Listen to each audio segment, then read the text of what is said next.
Student, मैं हूँ रीना। आप देख रहे हो रीना एकेडमी चैनल। तो स्टूडेंट, आज हम अपने सेशन में आपके लिए लाए हैं पाठ्य पुस्तक वसंत भाग 3 का चैप्टर 2, जिसका शीर्षक है लाख की चूड़ियाँ और इसके लेखक है श्री कामता नाथ जी। तो स्टूडेंट, ये बहुत ही अच्छी सी स्टोरी है और इसे लेखक ने स्वयं इसको अनुभव किया है। मतलब लेखक का जो अनुभव है उसी को लेखक ने जीवंत उदाहरण के द्वारा प्रस्तुत किया है। तो हम इसको पढ़ेंगे और इसके पढ़ने से पहले हम सबसे पहले इसका शब्दार्थ देखेंगे। तो आइए शब्दार्थ देखते हैं। तो ये शब्दार्थ है, इसमें चाव का अर्थ है चाह या रुचि, लाख। तो बच्चों, ये जो संपूर्ण कहानी है लाख की चूड़ी, लाख पर ही आधारित है। तो यहाँ पे हमें लाख क्या है इसके बारे में जानना बहुत जरूरी है। तो लाख एक प्रकार का लाल पदार्थ होता है जो कि पलास, पीपल, बेर आदि वृक्षों से प्राप्त होता है। और जैसे सहतूत के वृक्ष पर हमें रेशम के कीड़े मिलते हैं ना बच्चों, उससे रेशम प्राप्त होता है, उसी तरह इन वृक्षों पर भी ये लाख के कीड़े मिलते हैं जिनसे लाख जो बनाते हैं। अर्थात लाख एक प्रकार का द्रव्य है, अर्थात लासा, जिससे लाख से हर प्रकार की वस्तु बनती है, अर्थात जैसे चूड़ी। अब देखिए, सहन, सहन का अर्थ है मकान के सामने खुला हुआ भाग। सलाख का अर्थ है धातु की छड़। मुंगेरी का अर्थ है गोल मुठियादार लकड़ी जो ठोकने पीटने के काम आती है। पैतृक का अर्थ पुश्तैनी। मचिया का अर्थ बैठने के उपयोग में आने वाली चौकोर खाट।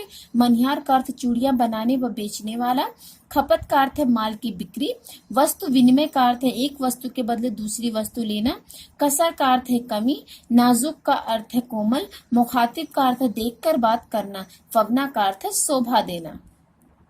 तो आइए स्टूडेंट, हम लाख की चूड़ियां जो कहानी है इसको लिखा है श्री कामता नाथ जी ने, इसकी समरी हम आपको बताएंगे। तो बच्चों, इसमें जो है, जो लेखक है श्री कामता नाथ जी, वो अपने मामा के गांव हर गर्मी की छुट्टियों में जाते रहते थे। जैसा कि हर बच्चे को अपने मामा के गांव जाना पसंद होता है, लेकिन लेखक को बहुत ही ज्यादा उसमें इसलिए पसंद था मामा के गांव जाना क्योंकि वहां पे एक बदलू नाम का आदमी था जो उसे, लेखक को, रंग बिरंगी लाख की सुंदर सुंदर गोलियां बना के देता था।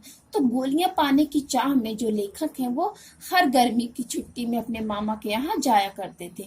और मामा के गांव का इनके होने के नाते बदलू जो है वो लेखक का मामा लगता था। लेकिन और बच्चों से सुन करके लेखक ने उसे बदलू मामा न कहकर बदलू काका पुकारते थे। और जो बदलू थे उनके घर के सामने बहुत बड़ा सा द्वार था, यानी जगह था खुला हुआ, और वहीं पे नीम का पेड़ था। नीम के पेड़ के नीचे बैठकर ही बदलू अपनी भट्टी में आग जलाकर लाख को पिघला करके रंग बिरंगी सुंदर सुंदर चूड़ियां बनाया करता था। और जब वो चूड़ियां बना लेता था तो वो संपूर्ण अपना काम, जो भी चूड़ियां बनाने के बाद रंग करता था इत्यादि जो भी काम वो करता था, वो संपूर्ण काम एक मचिए पर बैठकर करता था। और मचिए के बगल में उसने एक हुक्का रख लिया था, बीच बीच में हुक्का भी पीता रहता था। और जब लेखक अपने मामा के गांव जाते थे, उनका ज्यादा से ज्यादा समय जो है बदलू के यहाँ बीतता था। बदलू भी उनसे बहुत खुश रहता था और उन्हें लल्ला कहकर पुकारता था। तो इस प्रकार बदलू की बनाई जो चूड़ियां थी वो बदलू के गांव से लेकर के अगल बगल के कई गांवों में भी सभी औरतें उनको बहुत पसंद था। सभी औरतों को सभी औरतें बहुत पसंद से उसको पहनती थी। और बदलू जो है उसका ये चूड़ियां बनाने का जो पेशा था, जो काम था, वो पैतृक था, यानी उसे विरासत में मिली थी। अर्थात बदलू के दादा और पिताजी भी यही काम करते थे। और बदलू वाकई में बहुत खूबसूरत चूड़ियां बनाता था। और बदलू जो है चूड़ियों के बदले कभी किसी से कुछ मांगता नहीं था, यानी गांव वाले अक्सर चूड़ियों के बदले उसे अनाज, कपड़े वगैरह दे दिया करते थे। तो बदलू कभी भी किसी से कुछ नहीं कहता था। लेकिन जब कभी भी शादी और विवाह का अवसर होता था तो बदलू पूरी कसर जो है निकाल लेता था। अर्थात वो जो है, जो चूड़ियों का जोड़ा होता था विवाह में देने के लिए, उसके बदले बहुत ढेरों अनाज और अपने लिए पगड़ी, कपड़े और रुपए जो लेता था वो अलग। बदलू को सबसे ज्यादा चिढ़ थी कांच की चूड़ियों से, क्योंकि अगर कभी भी कोई किसी स्त्री को कांच की चूड़ी चुभ जाए तो वो उसे बहुत ज्यादा जो घायल कर सकती थी। इसीलिए बदलू को कांच की चूड़ियों से चिढ़ था। लेकिन लेखक ने एक दिन कहा, काका, हमारे यहाँ शहर में तो सभी औरतें जो है कांच की चूड़ियां ही पहनती हैं, तो बदलू ने कहा, लल्ला शहर की बात कुछ और है, वहां की बात ना करो। और जो है घंटों बैठ करके लेखक से बदलू बतियाता, कभी उसकी पढ़ाई के बारे में, कभी उसके परिवार के बारे में, तो कभी शहरी जीवन के बारे में। और बदलू जो है लेखक को उसके बहुत अच्छे से खातिरदारी करते थे, कभी गाय का दूध देते और सदैव मलाई बचा के रखते थे लेखक के लिए, और आम की फसल में तो बहुत ज्यादा आम खाने को देते। तो आगे लेखक बता रहे हैं कि मैं अपने मामा के गांव जो बहुत बार जाया करता था हर गर्मी की छुट्टियों में, और एक आध महीने वहां रहकर स्कूल खुलने से पहले मैं वापस आ जाता था। परंतु कुछ समय पश्चात उनके पिताजी का, यानी लेखक के पिताजी का किसी दूसरे शहर में तबादला हो गया, तो एक लंबी अवधि तक, मतलब एक लंबे समय तक लेखक अपने मामा के गांव नहीं आ सकते हैं, मतलब नहीं आ पाते हैं। तो लगभग 8-10 साल बाद जब वो वहां गए तो बहुत बड़े हो चुके, लेखक बहुत बड़े हो गए थे, तो लाख की गोलियों में उनकी कोई रुचि भी नहीं रह गई थी। और मामा के गांव आने के बाद उनकी मामा की छोटी लड़की जो फिसल कर आंगन में गिर गई, जिससे कांच की चूड़ियां उसकी कलाई में चुभ गई, तो उस वक्त लेखक के मामा घर पर नहीं थे, तो लेखक को ही उसकी मरहम पट्टी करनी पड़ी। और अचानक से उन्हें बदलू का याद हो आया, तो शाम को वो बदलू से मिलने गए। तो जाकर देखते हैं कि बदलू चबूतरे पर नीम के पेड़ के नीचे एक खाट पर लेटा है। तो वहां पहुंचकर लेखक ने कहा, नमस्ते बदलू काका। तो बदलू ने कहा, नमस्ते भैया, और चुपचाप जो है उठकर खाट पर बैठ गए और लेखक को निहारते रहे। तो लेखक ने कहा, मैं हूँ जनार्दन काका, आपके पास से गोलियां बनवा कर ले जाता था ना, मैंने अपना परिचय दिया। बदलू फिर भी चुप रहा, मतलब उसे याद ही नहीं था। वो अपने दिमाग पर जोर डालने लगा और बीती हुई बातों को याद करने लगा। तब अचानक से उसे याद आया और बोल पड़ा, आ जाओ लल्ला, आओ आओ बैठो, बहुत दिन बाद गांव आए हो, क्या इधर आना है? तो लेखक ने उत्तर दिया बैठते हुए, हाँ इधर आना नहीं हो सका। तो कुछ देर की शांति के बाद, मतलब दोनों चुप रहे, और एकाएक लेखक ने पूछा कि काका आजकल काम नहीं करते हो, भट्ठी नहीं दिखाई दे रही है। तो बदलू ने कहा, लल्ला कई साल हो गए मैंने काम को बंद कर दिया, क्योंकि मेरी द्वारा बनाई गई लाख की चूड़ियां किसी को पसंद ही नहीं आती थी। अर्थात सभी जगह कांच का प्रचार हो गया था, सभी लोगों को कांच की चूड़ियां बहुत ज्यादा पसंद आने लगी थी, इसीलिए कोई जो है लाख की चूड़ियों को पसंद नहीं करता है। और ये जो और हर जगह पे कांच का प्रचार होने के नाते कोई लाख की चूड़ियों को पसंद नहीं करता है। अर्थात मशीनीकरण की वजह से लघु और कुटीर उद्योग जो है वो नष्ट हो गए हैं, यही जो है बदलू कहना चाहते हैं लेखक से। और बदलू के अंदर एक बहुत बड़ी व्यथा छिपी थी, जो है वो लेखक से छिपाना चाहते थे, लेकिन लेखक से उनकी व्यथा छिपी नहीं रह सकी। लेखक समझ गए कि मशीनी युग के कारण बहुत से लघु और कुटीर उद्योग वाले मजदूर जो है वो बेरोजगार हो गए हैं। तो कुछ देर बाद लेखक ने पूछा, काका आम की फसल कैसी है? तो बदलू ने कहा, बहुत अच्छी है लल्ला, और उन्होंने बल्लहक कर उत्तर दिया और अपनी बेटी को आवाज दी, अरे रज्जू लल्ला के लिए आम तो ले आ।